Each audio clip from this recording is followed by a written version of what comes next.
As a child, Ellie has always been curious about astronomy and radio signals. She can spend the whole afternoon at the radio contacting different parts of the world just for fun, keeping track of all her calls on a map. Her father always supports her and they often look at space together with a telescope. Ellie dreams of contacting aliens someday, but sometimes she also wonders if she could also use a radio to communicate with her dead mother. Years later, Ellie is a doctor working for the Search for Extraterrestrial Intelligence program or SETI at the Arecibo Observatory in Puerto Rico. Just like during her childhood, she spends hours sitting at a radio searching for emissions sent by aliens to prove they're real. Her blind coworker Kent has respect for what she does because nobody sits to just listen anymore. Ellie starts a new map marking all the spots in the galaxy she's already checked.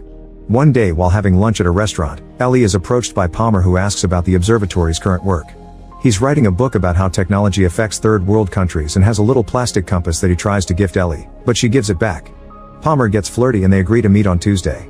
Soon the president's science advisor David arrives to check on the research, but it's clear he doesn't want to be there. On Tuesday night they throw a party and David keeps explaining how science projects need to make profit since it's using people's taxes.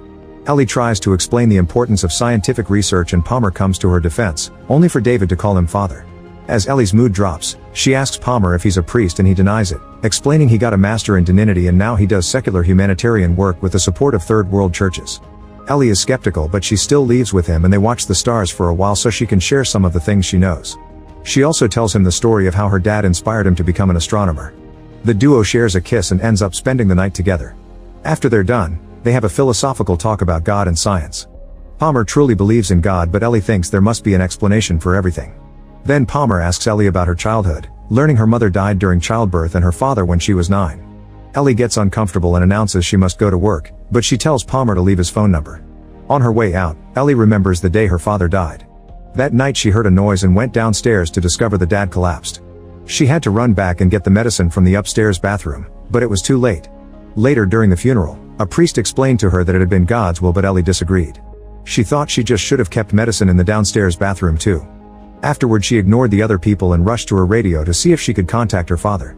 In the present, Kent informs Ellie that David has shut down their project.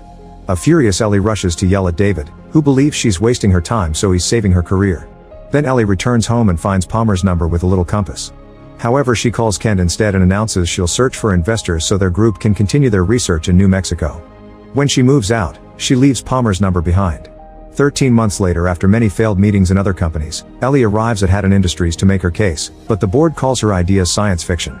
Ellie snaps and rants, pointing out all science discoveries were science fiction at some point in history. At that moment the board gets a call from CEO Hatton himself, who agrees to fund her research. 4 years later, Ellie's is still in New Mexico working with massive satellite dishes. One afternoon Kent comes with bad news, saying they're getting pressure from the scientific community to present results. Hatton is willing to fund the project for years, however the telescopes are government-owned and they want to lease them to more profitable people. It's been decided that the project will be shut down in 3 months. Ellie wants to fight, however Kent thinks it's time to admit defeat. In the meantime, Palmer has published his book and has become a spiritual counselor at the White House. He appears on TV and explains he isn't anti-technology, but he believes people have lost the way because they're obsessed with computers instead of finding meaning in life. Days pass and Ellie never stops listening. One evening, she's shocked to hear a pulsing noise. Getting very excited, she immediately calls her team to give them the coordinates while she rushes back to the observatory. The team gets excited too and starts connecting as many machines as possible as they turn the satellites to get a better signal. They work together to do all the tracking and recording, happily confirming it comes from outer space.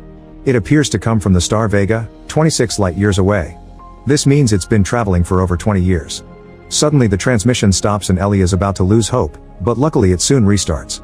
Ellie realizes the pulses represent prime numbers, which means it's not random and someone specifically sent it.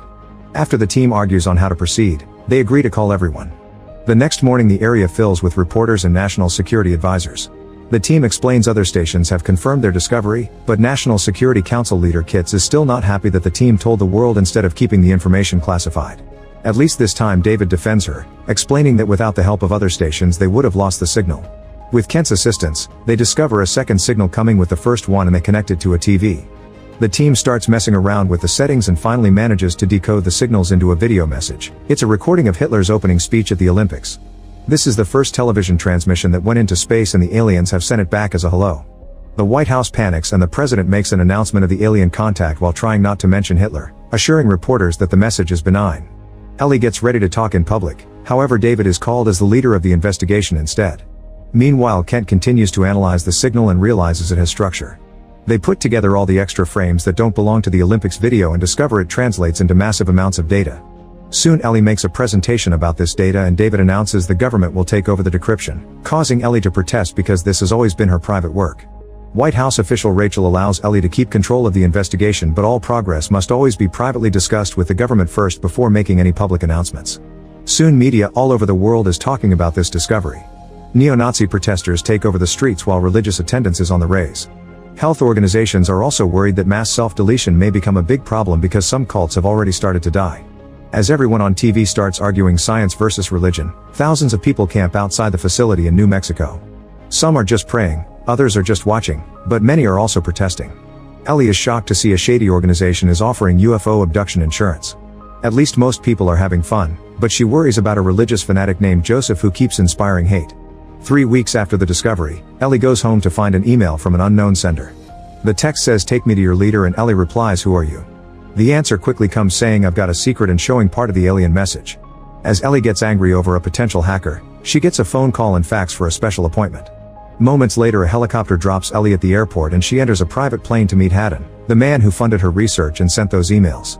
He lives in that plane and considers Ellie one of his most valuable investments, which is why he researched her. Haddon plays a video that summarizes Ellie's life and achievements before revealing he used to be an engineer too, which is why he hates how the government and religion get in the way of science. Then Haddon announces he's deciphered the data and plays it on the screen, showing it must be arranged in 3 dimensions to understand it. The next day Ellie presents this discovery to the government, explaining the data contains blueprints for some kind of machine. Since they can't tell what the machine is for, an argument ensues to decide if building it or not, since it could be dangerous. The subject of God keeps coming up and Ellie is shocked to see Palmer arrive, saying they should find a middle point. The argument is interrupted by the arrival of the president, who hears everyone out. That night a party is thrown to celebrate this progress and many protesters gather outside, including Joseph. They ask scientists to get a real job instead of wasting tax dollars. Ellie meets with Palmer and they have another philosophical discussion. She explains she needs proof of things and Palmer asks her to prove she loved her father, which leaves her speechless. At that moment they're interrupted by big news that leaked on TV. It's been discovered that the machine is a one-person spacecraft. An emergency meeting is held at the White House and they agree to build the machine, so the president will contact other nations to spread the risk and cost. A selection committee is formed and Palmer is in it. They'll interview a bunch of candidates to decide who gets to travel in the machine. To Ellie's shock, David resigns as science advisor so he can be a candidate too. Soon media starts discussing how much this whole project will cost the country and who is worth of making such a trip. There's a lot of controversy surrounding the 10 final candidates because 1/3 are American, and Japan doesn't volunteer anyone in exchange for a systems integration subcontract. Ellie appears on TV saying the traveler should understand the language of the message and that she doesn't think the aliens would send them something that doesn't work, so it shouldn't be dangerous. This doesn't stop the top astronaut on the list from withdrawing his candidacy when his scared children ask him to. Later Ellie meets with Palmer and explains that due to time dilation, the person will only spend 4 years in the ship but 50 years will have passed on Earth. She thinks the sacrifice is worth it if it means finding such important answers, and they end up kissing again. On the day of the candidate interviews, Ellie does incredibly well and the committee is ready to finish. However, Palmer cuts in to ask her about her atheism, which makes her look bad in front of everyone. In the end, David is the chosen one. In the evening, Palmer visits Ellie to explain he couldn't choose someone who thinks most of the world is delusional, so a crying Ellie gives him back the compass and kicks him out. The machine is built at the Kennedy Space Center in Cape Canaveral, and crowds begin gathering there too. Lots of testing is being done using a robot to detect any side effects for the passenger. On the day of the launch, Ellie attends the event and David tells her he wishes her idealism had been enough, but unfortunately the world runs on a profit system. Then Ellie joins the team in the control room and watches in excitement how the spacecraft is activated, its rings rotating around it as some sort of accelerator. While the final tests are run, Ellie looks at the monitor and notices Jospa pretending to be a worker near the ship. She immediately warns David and everyone runs to tackle Joseph down, but it's too late. He activates a bomb and a huge explosion brings down the tower. As the crowd panics and runs, the falling parts destroy the ship and kill a bunch of workers, including David. Some debris flies off but nobody gets hurt outside the ship area. Sometime later, the authorities hold a proper funeral for the fallen ones while the news show the goodbye video left by Joseph, in which he said he did everything for the goodness of mankind. When Ellie returns home, she discovers some machines waiting for her in her room. She presses a key and a video call starts, revealing Haddon in the Mir space station. He's living there because he's dying of cancer and wants to have his last days in space. He zooms in on a camera in Hokkaido Island, surprising Ellie with a second ship built by Japan. The company that got the contract is a subsidiary of Haddon's and did all this in secret. Ellie immediately travels to Japan in Haddon's private plane and meets the team in a big ship. They teach her all she needs to know about the trip and share the safety precautions, including a container of poison. They've given this to astronauts for years in case they need to self-delete because they could get stuck floating in space after a ship failure. In the evening, Palmer visits Ellie and gives her the compass, confessing he actually didn't vote for her because he didn't want to lose her. Soon the media is announcing there's a second machine, but no reporters are allowed on the site. On launch day, Ellie gets nervous when she sees all the rings rotating, but she advances anyway. The technicians make all the connections to her suit and put a camera on her head so the whole trip gets recorded. Palmer uses his contacts to bring Kent in so he can give Ellie a good luck message before takeoff. The ship begins vibrating, which is normal, but Ellie also notices a strange light. She tries recording it for the team, but the footage is all static. She theorizes it must be some electromagnetic field and is shocked to see the ship becoming transparent. The countdown begins and the team is worried, especially when the ship starts glowing and all the numbers on the computers are off limits. They consider aborting the mission, however Kent hears Ellie's voice through the static swearing she's good to go. The sea starts going crazy in the area and shakes the ship right before the spacecraft finally takes off. Ellie is amazed by the lights that surround her, which quickly turn into the most amazing and beautiful celestial views. This soon turns into a tunnel and Ellie theorizes it's a wormhole, describing the whole experience for the camera even though she can't communicate with ground control anymore. After crossing what appears to be residual radiation, the ship stops and Ellie sees Vega. Looking around reveals a weird contraption nearby, only for the ship to suddenly take off again. Now Ellie flies through a series of wormholes, which keeps having a strange effect on her face. Eventually it stops at another star system and Ellie notices a city on a planet.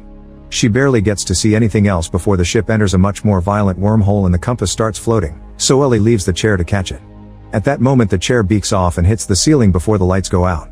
Ellie turns on her flashlight and discovers a celestial event she can't identify. She's incredibly moved by its beauty and says a poet should have been sent to describe it.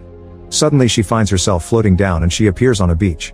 This place is also beautiful and looks like a drawing she made as a child. Poking around causes her hands to meet resistance, meaning this so some kind of energy or illusion.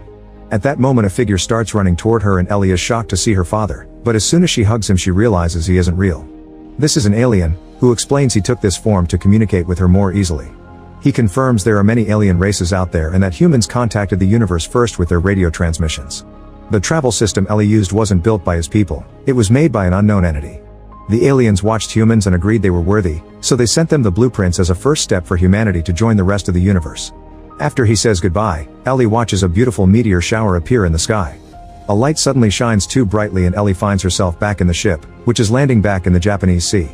The team panics and contacts Ellie, saying there was a malfunction and the ship never left. After Ellie is rescued she shares her whole experience, but the camera only recorded static. She swears it's all true, however Kit shows her a recording of the ship falling in seconds. The next day the president gives a speech saying this is only a misstep, but soon the other nations are getting into legal disputes. The media is full of criticism and conspiracy theories, especially when Kit steps down from his advisor position. Afterward a congressional committee led by Kit interrogates Ellie, who points out a wormhole can explain what happened. Time dilation could have made 1 second on Earth equal 18 hours out in space. Kit immediately calls her out because wormholes are just a theory and drops a big bomb. Haddon has died and it's believed this whole deal had been a hoax organized by him. Ellie cries as she begs people to believe her story, shocking herself by requesting them to have faith since she has no evidence.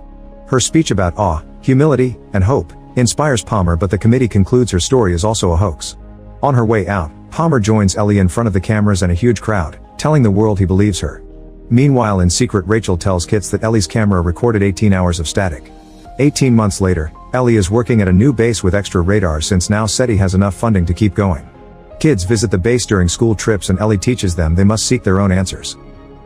Make sure to subscribe and turn on notifications so you can watch more videos like this. Thanks for watching.